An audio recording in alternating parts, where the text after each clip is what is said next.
More painful, ഏറ്റവും വേദനാജനകമായ ഒന്ന്, മോസ്റ്റ് മിസ്റ്റീരിയസ്, രഹസ്യാത്മകമായ ഒന്ന്. എൻ്റെ ദൈവമേ, എൻ്റെ ദൈവമേ, നീ എന്തുകൊണ്ട് എന്നെ ഉപേക്ഷിച്ചു കളഞ്ഞു? ഏത് സഹനവും മനുഷ്യൻ അതിജീവിക്കും, ആരെങ്കിലും ഒന്ന് കൂടെ ഉണ്ടായാൽ മതി. എനിക്ക് വേണ്ടി കാത്തിരിക്കാൻ, എന്നെ ചേർത്ത് പിടിക്കാൻ, സ്നേഹം വിളമ്പിത്തരാൻ ഒരാളുണ്ട് എന്ന ബോധ്യത്തിൽ ഏതു സഹനവും നമ്മൾ അതിജീവിക്കും. പക്ഷേ അതും കൂടി ഇല്ലാതായി പോകുമ്പോഴോ, ഒരു ഒറ്റപ്പെടൽ ഉണ്ടാകുമ്പോൾ, ഒരു തകർച്ച ഉണ്ടാകുമ്പോൾ ഉടനെ തിരക്ക് പിടിക്കുക, നമ്മൾ ദൈവമില്ലെന്ന് പറഞ്ഞു കളയാൻ. കുരിശ് നമുക്ക് മാതൃകയാകുന്നു. അതിൻ്റെ മധ്യേ അവൻ പറയുന്നത് there is no God എന്നല്ല, മൈ ഗോഡ്, എൻ്റെ ദൈവമേ, എൻ്റെ ദൈവമേ.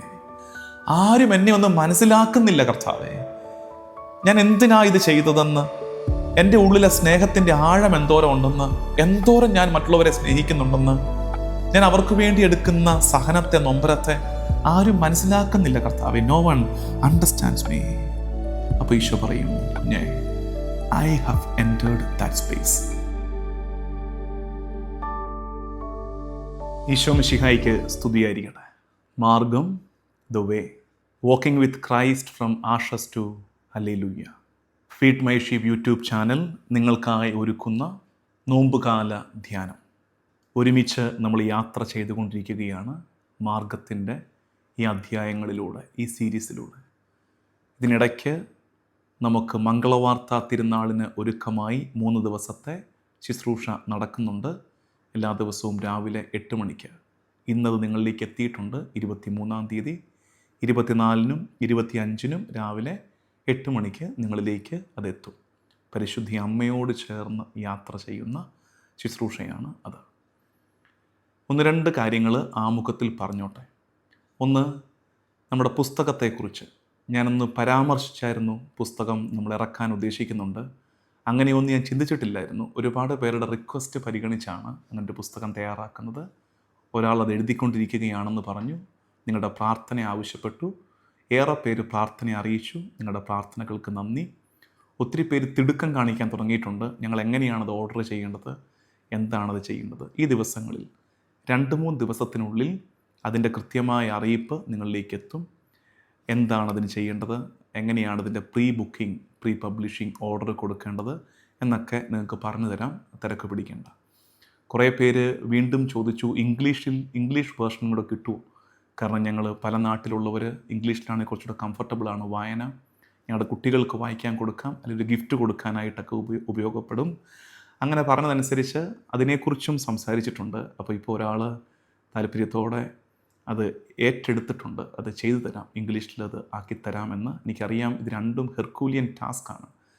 ഇത് വലിയ കഷ്ടപ്പാടുണ്ട് ഈ പുസ്തകമാക്കിയെടുക്കാൻ. എനിക്കിതിങ്ങനെ പറഞ്ഞു പോകാൻ എളുപ്പമാണ്. അതിൻ്റെ പിന്നിൽ ഒരുക്കമുണ്ടെങ്കിലും പറയാൻ എളുപ്പമാണ്. ഇത് പുസ്തകം എഴുതിയെടുക്കുക, അത് അതിൻ്റെ ആ എഴുത്ത് ഭാഷയിലേക്ക് ആക്കുക, അതിൻ്റെ ഭംഗിയൊട്ടും പോകാതെ എഴുതിത്തരിക എളുപ്പമല്ല. നിങ്ങളുടെ പ്രാർത്ഥനയിൽ ഓർക്കണം. 2 ദിവസത്തിനുള്ളിൽ അതിൻ്റെ വിശദമായ വിവരങ്ങൾ നിങ്ങളെ അറിയിക്കുന്നതായിരിക്കും. അതുവരെ നിങ്ങളൊന്ന് സാവകാശം കാണിക്കുക, പ്രാർത്ഥനയിൽ ഓർക്കുകയും ചെയ്യുക. ഇന്ന് മാർഗത്തിൻ്റെ 37-ാം അധ്യായത്തിൽ നമ്മൾ ചിന്തിക്കുന്നത് കുരിശിലുയർന്ന ആ നിലവിളിയാണ്. കുരിശിലുയർന്ന നിലവിളി. ഈശോ കുരിശിൽ കിടന്നുകൊണ്ട് പറഞ്ഞ സപ്തവാക്യങ്ങളിൽ 7 വാക്യങ്ങളിൽ മോർ ഷോക്കിംഗ് വൺ, ഞെട്ടിപ്പോകുന്ന ഒന്ന്, മോർ പെയിൻഫുൾ, ഏറ്റവും വേദനാജനകമായ ഒന്ന്, മോസ്റ്റ് മിസ്റ്റീരിയസ്, രഹസ്യാത്മകമായ ഒന്ന്. എന്താ അത്? ഏൽ ഏൽ ലമാ ശബക്താനി, എൻ്റെ ദൈവമേ, എൻ്റെ ദൈവമേ, നീ എന്തുകൊണ്ട് എന്നെ ഉപേക്ഷിച്ചു കളഞ്ഞു? ഉപേക്ഷിക്കപ്പെട്ടു പോകുന്ന അനുഭവത്തിൻ്റെ ആഴത്തിൽ നിന്നുയർന്ന നിലവിളി. ഓർക്കരുത്, അത് കേവലം ഒരു വാക്യം മാത്രമായി. It is not just merely a sentence.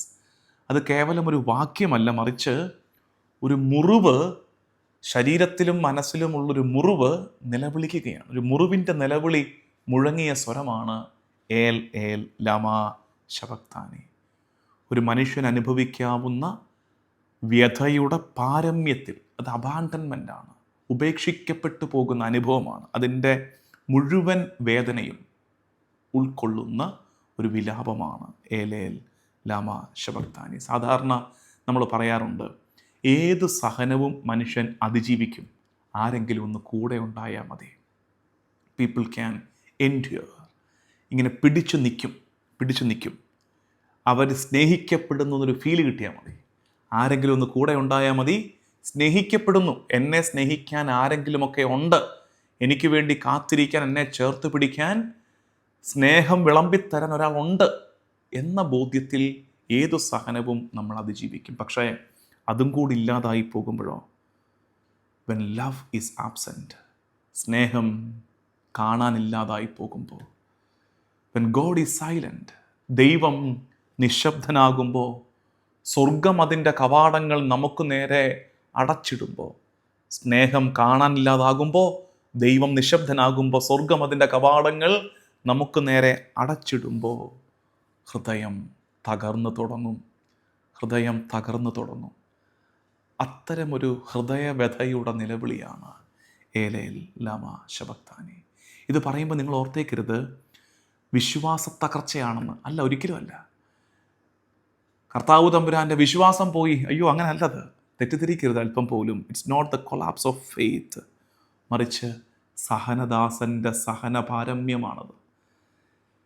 ദൈവത്തിൻ്റെ സഹനദാസൻ്റെ, സഫറിങ് സെർവൻറ്റിൻ്റെ സഹനപാരമ്യമാണ് നമ്മൾ കാണുന്നത്. ലോകത്തിൻ്റെ ഏകാന്തതയെ മിശിഹ പേറിയ നിമിഷമാണത്. ലോകം അനുഭവിക്കുന്ന, നമ്മൾ മനുഷ്യരനുഭവിക്കുന്ന ഏകാന്തതയെ മുഴുവൻ കർത്താവ് ശരീരത്തിൽ മനസ്സിൽ പേറിക്കൊണ്ട് പ്രാർത്ഥിച്ച പ്രാർത്ഥനയാണ് ഏലേൽ ലാമ ശബക്താൻ. ഈശോ ആ നിലവിളിയുടെ നേരത്ത് പറയുന്നത് there is no God എന്നല്ല, ദൈവമില്ല എന്നല്ല, മറിച്ച് എൻ്റെ ദൈവമേ എന്നാണ്. അവിടെയാണ് നമുക്കുള്ള മാതൃക. എല്ലാം ഒറ്റപ്പെട്ട് ഏകാന്തതയുടെ പാരമ്യത്തിലായിരിക്കുന്നവൻ പറയുന്നത് ദൈവമില്ലെന്നല്ല. ഇന്ന് നമ്മുടെ ടെംപ്റ്റേഷൻ അതാണ്. ഒരു ഒറ്റപ്പെടൽ ഉണ്ടാകുമ്പോൾ, ഒരു തകർച്ച ഉണ്ടാകുമ്പോൾ ഉടനെ തിരക്ക് പിടിക്കുക നമ്മൾ ദൈവമില്ലെന്ന് പറഞ്ഞു കളയാൻ. കുരിശ് നമുക്ക് മാതൃകയാകുന്നു. അതിൻ്റെ മധ്യേ അവൻ പറയുന്നത് there is no God എന്നല്ല, മൈ ഗോഡ്, എൻ്റെ ദൈവമേ, എൻ്റെ ദൈവമേ. ആ നിലവിളിയിലും ഞാൻ ആവർത്തിച്ചു പറഞ്ഞ വാക്ക് എൻ്റെ ദൈവമേ എന്നാണ്. ഈ വചനമുണ്ടല്ലോ, ഈ നിലവിളി ഒത്തിരി പേർക്കുള്ള ഉത്തരവും ആശ്വാസവുമാണ്. ദൈവമേ, വേർ ആർ യു, എവിടെയാണ് നീ എന്ന് ചോദിച്ചു പോകാത്ത നേരങ്ങൾ നമുക്കുണ്ടായിട്ടുണ്ട്. പല ആവർത്തി നമ്മൾ എത്രയോ പേര് ചോദിച്ചിട്ടുണ്ട്, ലോർഡ് വേർ ആർ യു, കർത്താവേ എവിടെയാണ് നീ. ഈ വാക്യം ധ്യാനിക്കണം, ആ ചോദ്യം മുഴക്കുന്നവർ. അടുത്തത്, വൈ ഈസ് ദിസ് ഹാപ്പനിങ്, എന്തുകൊണ്ടാണ് എൻ്റെ ജീവിതത്തിൽ നടക്കുന്നത്. നോക്കേണ്ടത് കുരിശിലേക്ക്. വൈ ആർ യു സൈലൻറ്റ്, എന്താ കർത്താവിൻ നിശബ്ദനായിരിക്കുന്നതെന്ന് സ്വർഗത്തോട് നിലവിളിക്കുന്നവർ കുരിശിലേക്ക്, കർത്താവിൻ്റെ നിലവിളിയിലേക്ക് നോക്കുക, കാതോർക്കുക. വൈ ആം ഐ എലോൺ, എന്തേ ഞാൻ ഇങ്ങനെ ഒറ്റയായിപ്പോയി എന്ന ചോദ്യത്തിൻ്റെ ഉത്തരം ദേ കുരിശിൽ കിടക്കുന്നു. Why do I feel nothing in prayer, പ്രാർത്ഥിച്ചിട്ടും ഒരു ഫീലില്ലല്ലോ എനിക്ക്. അതും ഈ കുരിശിലാണ് അതിൻ്റെയൊക്കെ ഉത്തരം. ഏകാന്തതയുടെ പാരമ്യം തിരുക്കുമാരൻ അനുഭവിച്ച നേരമാണത്. നമ്മൾ ഇന്ന് ധ്യാനിക്കുന്ന വചനഭാഗം മത്തായി സുവിശേഷം 27-ാം അധ്യായം 46-ാം വാക്യം. മത്തായി സുവിശേഷം 27-ാം അധ്യായം 46-ാം വാക്യം. ഏകദേശം 9-ാം മണിക്കൂർ ആയപ്പോൾ ഈശോ ഉച്ചത്തിൽ നിലവിളിച്ചു, ഏൽ ഏൽ ലാമാ ശബക്താനി. അതായത്, എൻ്റെ ദൈവമേ എന്തുകൊണ്ട് നീ എന്നെ ഉപേക്ഷിച്ചു. ഇതാണ് നമ്മുടെ ഇന്നത്തെ ധ്യാനം. ഒരു നറേഷൻ്റെ, ഒരു അവതരണത്തിൻ്റെ സൈഡ് ഡീറ്റെയിൽ അല്ല, ഇങ്ങനെ വശങ്ങളിൽ കൊണ്ട് എഴുതി വെക്കാവുന്ന ഒരു സൈഡ് ഡീറ്റെയിൽ അല്ലിത്, മറിച്ച് സമ്മിറ്റ് ഓഫ് സഫറിങ് ലവ്, സഹിച്ച് സ്നേഹിക്കുന്നതിൻ്റെ പാരമ്യമാണ് ഇവിടെ വെളിപ്പെടുന്നത്. അതുകൊണ്ട് ഈ വാക്യം 2-3 ആവർത്തി വായിച്ചിട്ട് കണ്ണടച്ച് അല്പനേരം ഒന്നിരിക്കണം. കർത്താവ് കടന്നുപോയ സഹനത്തിൻ്റെ പാരമ്യം വെളിപ്പെടുന്നുണ്ട്. പഴയ നിയമത്തിലേക്ക് നമുക്ക് പോകാം. സങ്കീർത്തനം 22 കർത്താവ് ഈ കുരിശിൽ കിടന്നുകൊണ്ട് ചൊല്ലിയത് കേട്ടോ. അത് കർത്താവിൻ്റെ അധരത്തിൽ നിന്ന് വന്ന, അല്ലെങ്കിൽ കർത്താവിൻ്റെ പെട്ടെന്നൊരു ചിന്തയിൽ നിന്ന് വന്ന ഒരു പ്രാർത്ഥനയല്ല. അത് യഹൂദൻ്റെ പ്രാർത്ഥനാ പുസ്തകത്തിൽ സങ്കീർത്തനത്തിൽ 22-ാം സങ്കീർത്തനമാണ്. ബൈബിളുള്ളവരൊക്കെ എടുക്കണേ. 22-ാം സങ്കീർത്തനം. എൻ്റെ ദൈവമേ, 22 സങ്കീർത്തനം 1 വാക്യം, എൻ്റെ ദൈവമേ, എൻ്റെ ദൈവമേ, എന്തുകൊണ്ട് അങ്ങ് എന്നെ ഉപേക്ഷിച്ചു? എന്നെ സഹായിക്കാതെയും എൻ്റെ രോദനം കേൾക്കാതെയും അകന്നു നിൽക്കുന്നത് എന്തുകൊണ്ട്? ഈ വചനം ഇന്നത്തെ ഹോംവർക്ക്. കുറച്ചു കാലമായി ഞാൻ ഹോംവർക്ക് തന്നിട്ട് ഇന്നൊരു ഹോംവർക്ക് തരാം. കുറേ കാലമായില്ല, ഇത് ഷെയർ ചെയ്യുകയും വേണം, ചലഞ്ച് ചെയ്യണം. ഹോംവർക്ക് ചലഞ്ച് മറ്റുള്ളവർക്ക്, ഒരു 2-3 പേർക്ക് ചലഞ്ച് ചെയ്യുക. ഇത് ഇങ്ങനെ ഒരു ഹോംവർക്ക് ഉണ്ട്, ചെയ്യുക. നോമ്പ് കാലമല്ലേ, അടുത്ത് വരികയല്ലേ, വിശുദ്ധ വാരമൊക്കെ അടുത്ത് വരികയല്ലേ, ചെയ്യുക. 22 സങ്കീർത്തനം ഒരു വശത്തേക്ക് മാറിയിരുന്ന് സമാധാനത്തിൽ സ്വസ്ഥതയിൽ ബൈബിൾ എടുത്തു വെച്ച് വായിക്കണം. 22 സങ്കീർത്തനം നിങ്ങളെ ഹെൽപ്പ് ചെയ്യുന്ന കുറച്ച് കാര്യങ്ങൾ ഞാൻ പറഞ്ഞുതരാം. അതും കൂടെ കേട്ടിട്ട് നിങ്ങൾ ഈ സങ്കീർത്തനം സമാധാനത്തോടെ വായിക്കണം.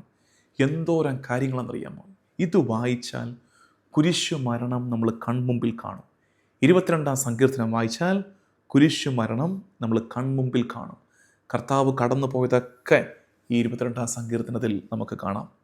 ഇതിൻ്റെ ഓപ്പണിംഗ് ലൈനാണ് 22 സങ്കീർത്തനം 1 വാക്യമാണ്. പക്ഷേ താഴേക്ക് വരുമ്പോൾ ഈ സങ്കീർത്തനം ആരംഭിക്കുമ്പോൾ അതൊരു നൊമ്പരത്തിൻ്റെ സങ്കീർത്തനമാണെങ്കിലും അത് ചൊല്ലി പ്രാർത്ഥിച്ച് താഴേക്ക് വരുമ്പോൾ നമ്മൾ കാണുന്നത് അത് വിജയത്തിൻ്റെ സങ്കീർത്തനമായി മെല്ലെ മാറുകയാണ്. കർത്താവിൻ്റെ പീഡാസഹനവും മരണവും മെല്ലെ ഉദ്ധാനത്തിലേക്ക് വഴിതെളിക്കുന്നതിൻ്റെ സൂചന ഈ സങ്കീർത്തനത്തിൽ തന്നെ കിടപ്പുണ്ട്. അതുകൊണ്ട് കർത്താവ് കുരിശിൽ കിടന്നുകൊണ്ട് തകർന്ന് നിലവിളിച്ചതാണ്. അത് തീർത്തും നിരാശപ്പെട്ടു പോയെന്ന് വിചാരിക്കരുത്. നിരാശപ്പെടലല്ലത്, അത് പ്രത്യാശയാണ്, അത് ആശ്രയം വയ്ക്കലാണ്. 22 സങ്കീർത്തനത്തിന് 1 വാക്യം അവൻ ഉച്ചരിക്കുമ്പോൾ യഹൂദർക്കുള്ളൊരു രീതിയുണ്ട്. ഒരു സങ്കീർത്തനം മുഴുവൻ ചൊല്ലി പ്രാർത്ഥിക്കാൻ നേരമില്ലാതെ പോകുമ്പോൾ, അതിന് സാഹചര്യമില്ലാത്തപ്പോൾ അതിൻ്റെ 1 വാക്യമെങ്കിലും ചൊല്ലിയാൽ സങ്കീർത്തനം മുഴുവൻ ചൊല്ലിയതുപോലായി. അപ്പോൾ 22 സങ്കീർത്തനം എന്താണെന്നറിയാമോ? അതിൻ്റെ തലക്കെട്ട് നോക്കിക്കേ, പരിത്യക്തൻ്റെ രോദനവും പ്രത്യാശയും. രോദനം അതിൻ്റെ ഫസ്റ്റ് പാർട്ടാണ്, സെക്കൻഡ് പാർട്ട് ഹോപ്പാണ്, പ്രത്യാശയാണ്. അപ്പോൾ കുരിശിൽ കിടന്നുകൊണ്ട് വേദനയുടെ പാരമ്യത്തിൽ തിരുക്കുമാരൻ പിതാവിൽ പ്രത്യാശ വെച്ച് പറഞ്ഞതാണെന്ന് ഏലേൽ ലാമാ ശബക്താനി. ഈ സങ്കീർത്തനം വായിക്കണം. ഇത് ഹോംവർക്കാണ്.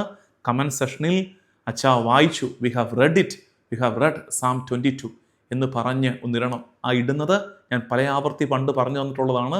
എന്തിനാണ് അങ്ങനെയൊക്കെ ടൈപ്പ് ചെയ്തിട്ടുണ്ടാവും? ഞങ്ങൾ വായിച്ചാൽ പോരെ, എന്തിനാണ് ഇപ്പോൾ ടൈപ്പ് ചെയ്തിടുന്നത്? ആ ടൈപ്പ് ചെയ്തിടുമ്പോൾ ഒരു ടെസ്റ്റിമണിയാണ്, അതൊരു സാക്ഷിയാണ്.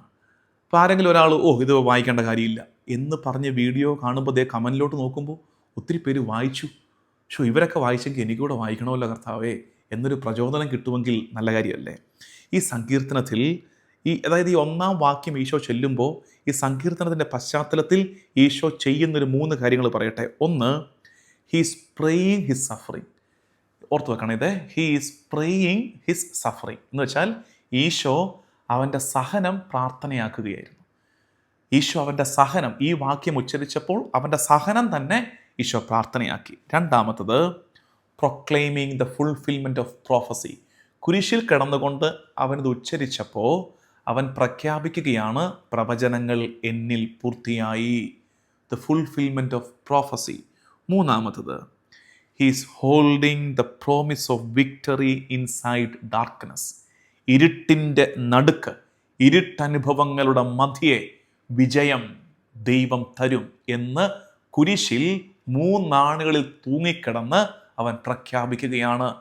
തോറ്റു തുന്നം പാടിപ്പോയെന്ന് നമ്മളൊക്കെ കരുതുന്ന നേരത്ത് അവൻ പറയുന്നു, വിജയം വരും, വിജയം വരും.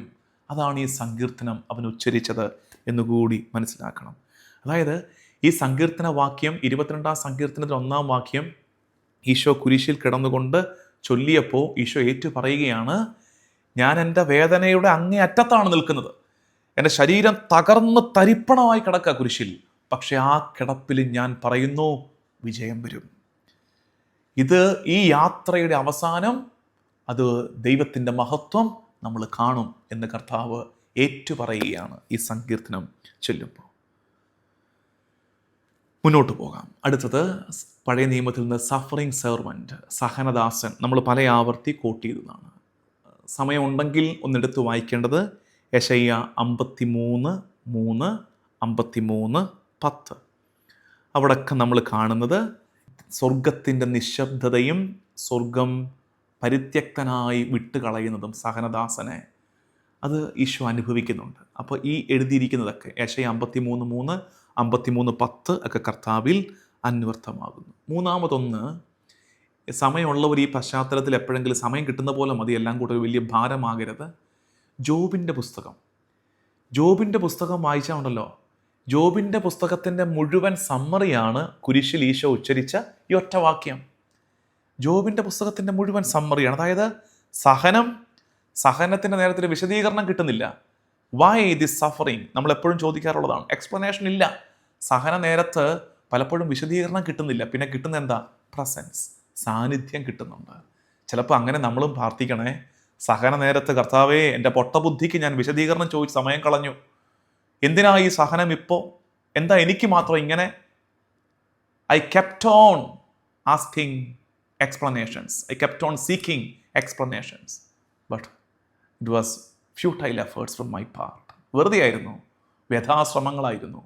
അതുകൊണ്ട് ഇനി സഹന നേരത്ത് വിശദീകരണം തേടണ്ട, സാന്നിധ്യം ചോദിച്ചാൽ മതി. കർത്താവേ നിൻ്റെ സാന്നിധ്യം തരണേ. ജോബിന് കിട്ടിയത് ആ സാന്നിധ്യമാണ്. അല്ലെങ്കിൽ പിന്നെ എങ്ങനെയാണ് അവൻ അതിജീവിക്കുന്നത്? കുരിശിൽ കർത്താവിന് കിട്ടുന്നതും ആ സാന്നിധ്യമാണ്. ആ സാന്നിധ്യത്തിലാണ് ആശ്രയം വയ്ക്കുന്നത് കർത്താവും. ഇനി നമുക്ക് ഇത് രക്ഷാകര ചരിത്രത്തിൽ ഈ മൊമെൻറ്റിന് കുരിശിൽ കിടന്നുകൊണ്ട് കർത്താവ് ഉയർത്തിയ നിലവിളിയുടെ പ്രാധാന്യം എന്നറിയാമോ? ഞാനൊരു 1-2 കാര്യങ്ങൾ വായിച്ചിട്ട് അത് വിശദീകരിച്ച് തരാം. കാരണം അത് ക്ലാസിക്കലാണ് ചില കാര്യങ്ങൾ. ഇങ്ങനെയാണ് അതിനെ മനസ്സിലാക്കേണ്ടത്. Jesus enters the godless place. ഈ കുരിശിൽ നമ്മുടെ പാപം മുഴുവൻ ഏറ്റെടുത്തിട്ട് കർത്താവ് ഇങ്ങനെ പിടഞ്ഞ് കിടക്കുമ്പോൾ ഉണ്ടല്ലോ, ഈശോ ഗോഡ്ലെസ് പ്ലേസിലേക്ക്, ദൈവമില്ലാത്ത ഒരിടത്തേക്ക് കർത്താവ് പ്രവേശിക്കുകയാണ്. അതെങ്ങനെയാണ് അങ്ങനെ ഒരു ഇടം ഉണ്ടായത്? ലോകത്തിൻ്റെ മുഴുവൻ പാപം കർത്താവ് അവൻ്റെ ശരീരത്തിൽ ഏറ്റെടുത്തപ്പോൾ അവനായിരിക്കുന്നത്, പാപത്തിൻ്റെ കാഠിന്യം മൂലം അവനായിരിക്കുന്നത് ഗോഡ്ലെസ് പ്ലേസ്, ദൈവമില്ലാത്തൊരു അനുഭവത്തിലേക്ക് പുത്രൻ വലിച്ചെറിയപ്പെടുകയാണ്.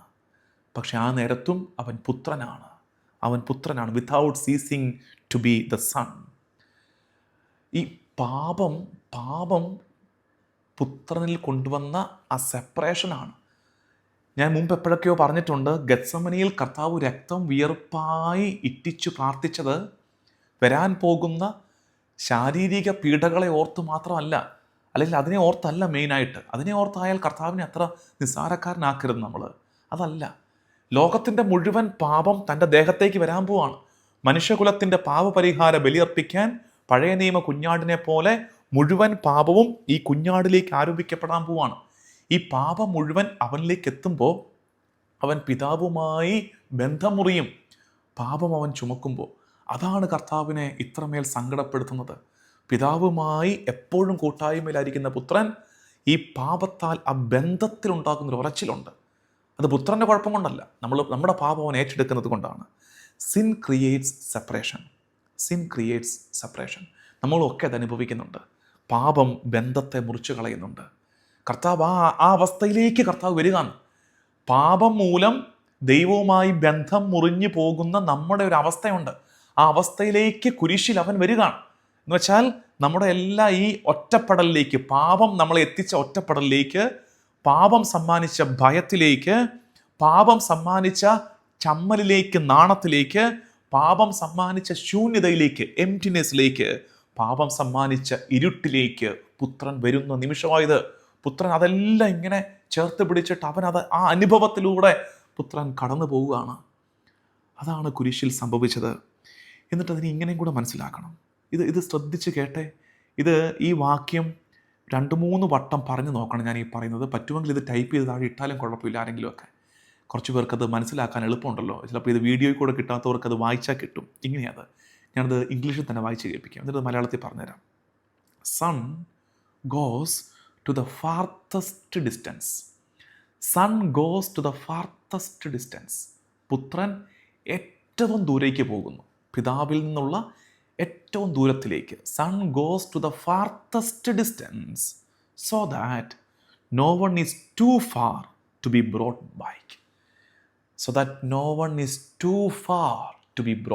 ബാക്ക്. പുത്രൻ ഏറ്റവും ദൂരത്തേക്ക് പോകുന്നു.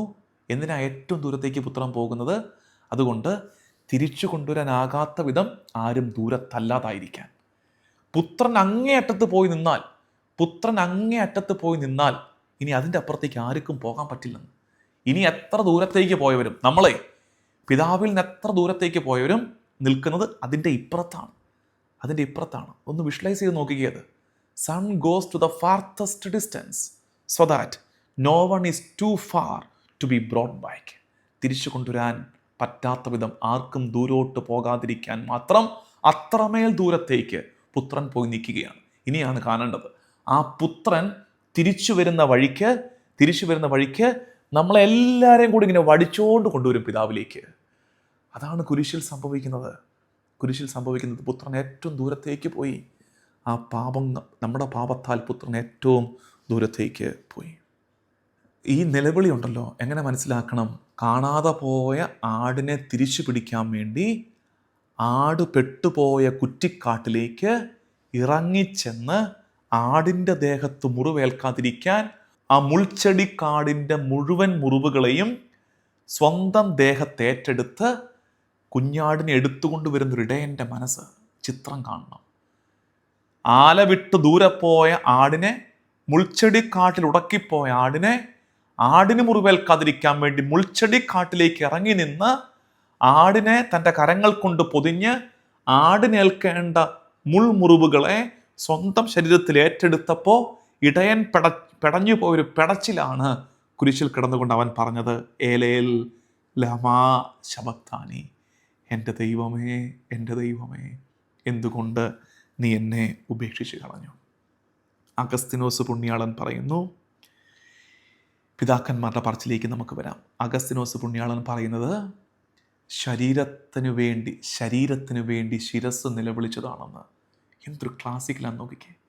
ശരീരത്തിനു വേണ്ടി ശിരസ് നിലവിളിച്ചതാണ് കുരിശിൽ മുഴങ്ങിയ നിലവിളി. ശരീരമാരാണ്? നമ്മൾ, സഭ. പൗലോസ് ശ്ലീഹ പറയുന്നു, മിശിഹ ശിരസ്സും സഭ അവൻ്റെ ശരീരവുമാണ്. Speaking as the head of the body, that is church. ശരീരത്തിനു വേണ്ടി, സഭയ്ക്കു വേണ്ടി ശിരസ് നിലവിളിച്ച നിലവിളിയാണ് നമ്മൾ കേട്ടത്. അതുകൊണ്ട് നമുക്ക് വേണ്ടി കർത്താവ് നിലവിളി ഉയർത്തിയിട്ടുണ്ട്. നിങ്ങൾ അതിനോട് ചേർത്ത് ചിന്തിക്കേണ്ട ഒരു കാര്യം പറയട്ടെ. യു ഫീൽ ലൈക്ക് അബാൻഡൻഡ്, ഉപേക്ഷിക്കപ്പെട്ടതുപോലെ നിങ്ങൾ അനുഭവത്തിലൂടെ കടന്നു പോകുന്നു. എന്നിട്ട് നിങ്ങൾ പ്രാർത്ഥിക്കുകയാണ്, കർത്താവേ ഞാൻ ഒറ്റപ്പെട്ടു പോയി. ഒരു പ്രാർത്ഥന ഉയർത്തുകയാണ്, ഒറ്റപ്പെട്ടു പോയി. അപ്പോൾ ഓർക്കണം, ആ പ്രാർത്ഥന നിനക്ക് മുമ്പേ മിശിഹ പ്രാർത്ഥിച്ചതാണ്. എല്ലാവരാലും ഉപേക്ഷിക്കപ്പെട്ട് ഈ മാർഗത്തിലൂടെ യാത്ര ചെയ്യുന്ന നീ, പ്രിയപ്പെട്ടവരാൽ ഉപേക്ഷിക്കപ്പെട്ട അനുഭവത്തിലൂടെ കടന്നു പോയിട്ട് ഒരു മൂലയ്ക്കിരുന്ന് ഒറ്റയ്ക്ക്, എൻ്റെ കർത്താവേ ഞാൻ ഒറ്റപ്പെട്ടു പോയല്ലോ, ആർക്കും എന്നെ വേണ്ടാതായല്ലോ എന്ന് പ്രാർത്ഥിക്കുന്ന ക്ഷണത്തിൽ ഓർക്കണം, നീ ചൊല്ലുന്ന ആ പ്രാർത്ഥന നിനക്ക് മുമ്പേ മിശിഹ തമ്പുരാൻ കുരിശിൽ കിടന്നുകൊണ്ട് പ്രാർത്ഥിച്ചിട്ടുണ്ട്. ക്രിസോസ്തോം പിതാവ് പറയുന്നു, ഇത് നിരാശയുടെ നിലവിളിയല്ല, ഇത് വെളിപാടിൻ്റെ നിലവിളിയാണ്. ഈ മനുഷ്യ പാപങ്ങളുടെ ആധിക്യത്തെ കർത്താവ് നമുക്ക് കാണിച്ചു തന്ന നിലവിളി. അതുകൊണ്ടാണ് ഉച്ചത്തിൽ നിലവിളിച്ചത്. നമ്മൾ കേൾക്കണം, ഇത് റെവലേഷനാണ്, ഇത് വെളിപാടാണ്. എഫ്രൈം പിതാവ് പറയുന്നു, he enters our spiritual night to heal it from within. നമ്മുടെ ആത്മീയ രാത്രി അനുഭവങ്ങളിലേക്ക് ഈശോ പ്രവേശിച്ചു. എന്തിന്? അതിൻ്റെ ഉള്ളിൽ കയറി നമ്മെ സുഖപ്പെടുത്താൻ. ഇഗ്നേഷ്യസ് ഓഫ് ആന്റിയോക്ക് പറയുന്നത്, ഈശോ യഥാർത്ഥമായി ശാരീരിക പീഡയിലൂടെ കടന്നുപോയി എന്നതിൻ്റെ തെളിവാണ് ആ നിലവിളി. അതായത് കർത്താവിന് വേദനിച്ചില്ല എന്നൊക്കെ പറഞ്ഞ് കളയുന്നവരോടുള്ള മറുപടിയാണ്. അവൻ്റെ ശാരീരിക പീഡയുടെ എക്സ്പ്രഷൻ കൂടിയാണ് ആ നിലവിളി. സഭയുടെ പഠിപ്പീരിൽ CCC 603 അവിടെ നമ്മൾ കാണുന്നത്, അബാൻഡൻഡ് ബൈ സിൻ. നമ്മുടെ പാപം മൂലം കർത്താവ് ഉപേക്ഷിക്കപ്പെട്ട അനുഭവത്തിലായിരിക്കുമ്പോഴും അവൻ വീണ്ടും പിതാവുമായി കൂട്ടായ്മയിലാണ്. United in father. Abandoned by sin, united to the father. CCC 2572 ഈ പ്രാർത്ഥനയുടെ ഈ സ്ട്രഗിൾ, ഈ ഈശോ കടന്നുപോയ അനുഭവമില്ലേ, അത് നമുക്ക് വിശദീകരിച്ച് തരുന്നുണ്ട് സഭ. അതായത് ഈ പ്രാർത്ഥന തന്നെ സ്ട്രഗിളായിട്ട് മാറുമ്പോൾ അത്തരം നേരങ്ങളിൽ ട്രസ്റ്റ്, ദൈവത്തിൽ ആശ്രയിക്കുക. ട്രയൽസിൻ്റെ നേരത്ത്, പരീക്ഷണങ്ങളുടെ, സഹനങ്ങളുടെ നേരത്ത് ജസ്റ്റ് ഒറ്റ കാര്യം, കർത്താവിൽ ആശ്രയിച്ചേക്കുക. സറണ്ടർ. അതാണ് പ്രാർത്ഥനയുടെ രീതി. പ്രാക്ടിക്കലായിട്ട് നമ്മുടെ അനുദിന ജീവിതത്തിൻ്റെ വ്യാപാരങ്ങളിലേക്ക് വരുമ്പോൾ ഈ അബാൻഡൻമെൻറ്റ്, ഉപേക്ഷിക്കപ്പെട്ടു പോകുന്ന, മാറ്റി നിർത്തപ്പെടുന്ന അനുഭവം നമ്മുടെയൊക്കെ ജീവിതത്തിലുണ്ട്. ജീവിത പങ്കാളി ഇമോഷണലി നമ്മളെ ഒറ്റപ്പെടുത്തി കളയുന്ന, സൈലൻസ് കൊണ്ട് നമ്മളെ തോൽപ്പിച്ചു കളയുന്ന അനുഭവമുണ്ട്. കുഞ്ഞുങ്ങൾ ഒരു പ്രായമെത്തുമ്പോൾ they are slowly drifting away, നമ്മളിൽ നിന്ന് അകന്നുപോയി ഒരു ഒറ്റപ്പെടൽ, ഏകാന്തത നമുക്ക് സമ്മാനിക്കുന്ന അനുഭവമുണ്ട്. അതുകൊണ്ടാണ് ഏറ്റവും വലിയ സഹനമെന്ന് പറയുന്നത് ഭക്ഷണം കിട്ടാതെ പോകുന്നതോ കൂര കിട്ടാതെ പോകുന്നതോ പണമോ ഒന്നുമല്ല, മറിച്ച് പ്രസൻസ് കിട്ടാതെ പോകുന്നത്, ആരും ഇല്ലാതായി പോകുന്നതാണ്. സാന്നിധ്യമില്ല എനിക്ക് ആരുടെയും, ഒരു കൂട്ടില്ലാതായി പോകുന്നതാണ്. അതാണ് കുരിശിൽ ഈശോ അനുഭവിച്ചത്. അതുകൊണ്ട് ഒറ്റയ്ക്കായിരിക്കുമ്പോൾ ഓർക്കണേ, ഈശോയ്ക്ക് നിന്നെ മനസ്സിലാക്കാൻ പറ്റും. കാരണം he was all alone on the cross. കുരിശിൽ ഒറ്റപ്പെട്ടു പോയവന്, ഒറ്റയായവന്, ഉപേക്ഷിക്കപ്പെട്ടതുപോലെ കിടന്നവന് നിൻ്റെ ഒറ്റപ്പെടലിനെ, നീ കടന്നു പോകുന്ന ഈ ഉപേക്ഷിക്കപ്പെട്ട അനുഭവത്തെ മനസ്സിലാക്കാൻ പറ്റും. അതുകൊണ്ട് ഇനി മുതലുണ്ടല്ലോ ഇങ്ങനെയും കൂടെ ചിന്തിക്കണേ. പ്രാർത്ഥിക്കുന്ന നേരത്ത് നമ്മൾ ഈശോയോട് പറയുകയാണ്, ഈയിടെയും കൂടെ എന്നോട് 2-3 പേര് കോൺടാക്ട് ചെയ്തിട്ട് ഈ പറഞ്ഞ കാര്യം പറഞ്ഞു. അവരോട് എനിക്ക് ആ സമയത്ത് അത് പറഞ്ഞു കൊടുക്കാൻ പറ്റിയില്ല, അവരും കൂടെ ഇത് കേൾക്കട്ടെ, അല്ലെങ്കിൽ ഇനി അവരോട് സംസാരിച്ച് ഇത് പറഞ്ഞു കൊടുക്കാം. ഒരാൾ പറയുക ഈശോയെ നോക്കിയിട്ട്, I feel nothing in prayer. കർത്താവേ, പ്രാർത്ഥിച്ചിട്ട് എനിക്കൊന്നും ഫീൽ ചെയ്യുന്നില്ല. കർത്താവേ, പ്രാർത്ഥിച്ചിട്ട് എനിക്കൊന്നും ഫീൽ ചെയ്യുന്നില്ല. ഈ പ്രാർത്ഥനകളൊക്കെ ചൊല്ലിക്കൂട്ടിട്ട് എനിക്കൊരു അനുഭവം കിട്ടുന്നില്ല കർത്താവേ, എനിക്കൊരു ആശ്വാസവും കിട്ടുന്നില്ല കർത്താവേ. I feel nothing in prayer. അപ്പോൾ കർത്താവ് നിന്നെ തലോടിയിട്ട് പറയും, I know, I can understand, I have gone through the same. ഇതിലൂടെ ഞാനും കടന്നു പോയിട്ടുണ്ട്. ചിലപ്പോൾ നമ്മൾ പറയും, നോ വൺ അണ്ടർസ്റ്റാൻഡ്സ് മീ. ആരും എന്നെ ഒന്നും മനസ്സിലാക്കുന്നില്ല കർത്താവേ, ഞാൻ എന്തിനാ ഇത് ചെയ്തതെന്ന്, എൻ്റെ ഉള്ളിലെ സ്നേഹത്തിൻ്റെ ആഴം എന്തോരം ഉണ്ടെന്ന്, എന്തോരം ഞാൻ മറ്റുള്ളവരെ സ്നേഹിക്കുന്നുണ്ടെന്ന്, ഞാൻ അവർക്ക് വേണ്ടി എടുക്കുന്ന സഹനത്തെ, നൊമ്പരത്തെ ആരും മനസ്സിലാക്കുന്നില്ല കർത്താവേ. No one understands me. അപ്പോൾ ഈശോ പറയും, കുഞ്ഞേ, I have entered that space. നീ പറയുന്ന ആ ഒരു ഇടമില്ലേ, ആരാലും മനസ്സിലാക്കപ്പെടാതെ പോകുന്ന, പ്രിയപ്പെട്ടവരാൽ ഉപേക്ഷിക്കപ്പെട്ടു പോകുന്ന ഒരു ഇടമില്ലേ, ഒരു അനുഭവമില്ലേ, ആ അനുഭവത്തിൽ ഞാൻ കയറി നിന്നിട്ടുണ്ടടി, ഞാൻ കയറി നിന്നിട്ടുണ്ടടാ, അവിടെ നിന്നിട്ടുണ്ട്. ഈശോ അതിന് മുമ്പേ അവിടെ കയറി നിന്നിട്ടുണ്ട്. ഈശോ ഉണ്ട് കൂടെ, ഈശോ ഉണ്ട് കൂടെ. പ്രാർത്ഥന വല്ലാണ്ട് വരണ്ട ഒരു അനുഭവമായിട്ട് മാറുമ്പോൾ കർത്താവ് പറയും, സാരമില്ല, അതിലൂടെ ഞാനും കടന്നു പോയിട്ടുണ്ട്. ആരും തുണയില്ലാതായി പോകുമ്പോൾ ഈശോ പറയും, സാരമില്ല, ഞാനും ഒറ്റപ്പെട്ടതാ, ഞാനുണ്ട് നിനക്ക് കൂടെ. ഈ മാർഗത്തിൻ്റെ സീരീസ്, ഈ എപ്പിസോഡ്, ഈ ചാപ്റ്റർ അവസാനിക്കുമ്പോൾ ഇത് കേട്ടുകൊണ്ടിരിക്കുന്ന നിന്നോട് കർത്താവ് പറയുന്നത്, God saying, you are not alone in your loneliness. You are not alone in your loneliness. നിൻ്റെ ഏകാന്തതയിൽ നീ ഒറ്റയ്ക്കല്ല. ഏകാന്തത ഒറ്റയ്ക്കുള്ള നേരമല്ലേ, ഈശോ പറഞ്ഞു തരികയാണ്, നിൻ്റെ ഏകാന്തതയിൽ നീ ഒറ്റയ്ക്കല്ല, ഞാനുണ്ട് കൂടെ. നിൻ്റെ ഏകാന്തതയിൽ, നിൻ്റെ ഒറ്റപ്പെടലിൽ ഞാനുണ്ട് കൂടെ. നമുക്ക് പ്രാർത്ഥിക്കാം. കർത്താവേ, കുരിശിൽ കിടന്നുകൊണ്ട് നീ ഉയർത്തിയ നിലവിളിയെ ഞങ്ങൾ ധ്യാനിക്കുകയായിരുന്നു. സഹനത്തിൻ്റെ പാരമ്യമാണ് അതെന്ന് ഞങ്ങൾ തിരിച്ചറിയുന്നു. ഞങ്ങളുടെ പാപത്തിൻ്റെ ആധിക്യത്തെ ഞങ്ങൾ കാണുന്നു കർത്താവേ. ഒറ്റപ്പെടലിലൂടെ, ഉപേക്ഷിക്കപ്പെട്ട അനുഭവങ്ങളിലൂടെ ഞങ്ങൾ കടന്നു പോകുമ്പോൾ നീ അതിലൂടെ ഞങ്ങൾക്ക് മുമ്പേ കടന്നു പോയെന്ന് ഞങ്ങൾ തിരിച്ചറിയുന്നു. ഞങ്ങളുടെ ഒറ്റപ്പെടലിൽ ഞങ്ങൾ ഇനി ഒറ്റയ്ക്കല്ല, നീ ഉണ്ട് കൂടെ എന്ന് ഞങ്ങൾ വിശ്വസിക്കുന്നു, ഏറ്റുപറയുന്നു. നമ്മുടെ കർത്താവ് ഈശോ മിശിഹായുടെ കൃപയും പിതാവായ ദൈവത്തിൻ്റെ സ്നേഹവും പരിശുദ്ധാത്മാവിൻ്റെ സഹവാസവും എന്നും എക്കാലവും കൂടെ ഉണ്ടായിരിക്കട്ടെ, ഇപ്പോഴും എപ്പോഴും എന്നേക്കും. ആമേൻ.